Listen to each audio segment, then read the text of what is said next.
अगर आपको कहानियाँ पसंद आती हैं तो सब्सक्राइब, लाइक, शेयर जरूर कीजिएगा। अन्वेषा की शादी रोहित से हुई, जो एक पुलिस विभाग में एक उच्च पद पर कार्यरत थी। अन्वेषा के माता पिता ने जल्दीबाजी में यह रिश्ता तय कर दिया क्योंकि वे इस प्रतिष्ठित सरकारी नौकरी वाले परिवार को खोना नहीं चाहते थे। उस वक्त अन्वेषा सिर्फ 20 साल की थी और ग्रेजुएशन के अंतिम वर्ष में पढ़ रही थी। उसकी आंखों में करियर और खुद की पहचान बनाने के सपने थे, लेकिन माता पिता की जल्दीबाजी ने उसकी महत्वाकांक्षाओं को दबा दिया। शादी के कुछ समय बाद ही अन्वेषा को अपने ससुराल वालों का असली रूप दिखाई देने लगा। रोहित के माता पिता ने शादी में दहेज की कई मांगे रखी थी, जिन्हें अन्वेषा के माता पिता ने कर्ज लेकर और संपत्ति बेचकर पूरा किया था। इसके बावजूद अन्वेषा को घर में वह सम्मान और प्यार नहीं मिला जिसकी वह उम्मीद कर रही थी। रोहित हर बात में अपने माता पिता का पक्ष लेता और उसकी किसी भी जरूरत या इच्छा को नजरअंदाज कर देता था। धीरे धीरे अन्वेषा ने महसूस किया कि रोहित और उसके परिवार के लिए वह बस एक औपचारिकता बनकर रह गई है। उसके शब्दों या भावनाओं की कोई अहमियत नहीं थी। रोहित की बहनें जब भी घर आती तो उनके लिए हर तरह की सुख सुविधाएं जुटाई जाती थी, जबकि अन्वेषा को अपनी साधारण सी जरूरतों के लिए भी अनुमति मांगनी पड़ती थी और अक्सर उसे नहीं ही मिलता। एक दिन एक छोटी सी बात पर रोहित ने गुस्से में आकर अन्वेषा पर हाथ उठा दिया। इस अपमान को सहन करना अन्वेषा के लिए मुश्किल था और वह उसी रात अपने मायके चली गई।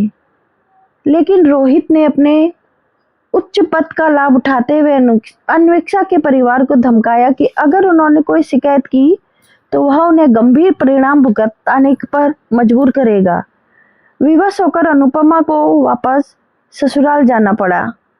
समय बीतता गया और रोहित ने एक नया मकान खरीदने की योजना बनाई, लेकिन उसने यह निर्णय किया कि मकान उसके माता पिता के नाम पर ही होगा ताकि अन्वेषा का उस पर कोई हक ना रहे। यह बात अन्वेषा को चुभी, लेकिन उसने इसे मन में सोचकर सह लिया। कुछ महीनों बाद किस्मत ने एक अप्रत्याशित मोड़ लिया।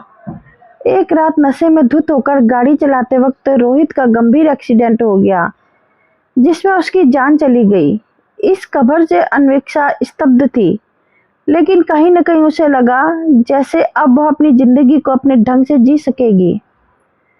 रोहित की मृत्यु के बाद उसके परिवार ने अन्वेषा को घर से बाहर निकालने की कोशिश की। उन्हें लगा कि अब उनके बेटे की अनुपस्थिति में यह घर पूरी तरह उनका हो जाएगा, लेकिन अन्वेषा ने उन सभी को चौंका दिया। उसने खुलासा किया कि मकान की रजिस्ट्री उसके नाम हो चुकी है और अब वह इस संपत्ति की कानूनी मालकिन है। रोहित की सरकारी नौकरी पर भी उसका कानूनी अधिकार है। अन्वेषा ने आत्मसम्मान और अपने हक की रक्षा करते हुए ससुराल वालों से घर छोड़ने को कहा। उसने रोहित को परिवार को पूरी तरह झकझोर दिया। उन्हें यह समझ में आ गया था कि अन्वेषा आत्मसम्मान के साथ समझौता नहीं करेगी। इसके बाद अन्वेषा ने एक नई शुरुआत की। उसने फिर से पढ़ाई शुरू की और अपने करियर पर ध्यान केंद्रित किया। वह अपने अनुभवों से सशक्त बनकर उभरी और खुद पर विश्वास करना सीखा।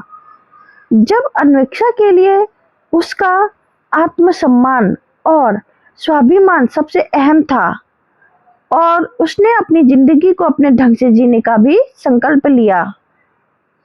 यह कहानी हमें यह सिखाती है कि चाहे कितनी भी कठिनाइयां क्यों ना आए, एक दृढ़ निश्चय वाली महिला कभी भी अपने आत्मसम्मान से समझौता नहीं करती।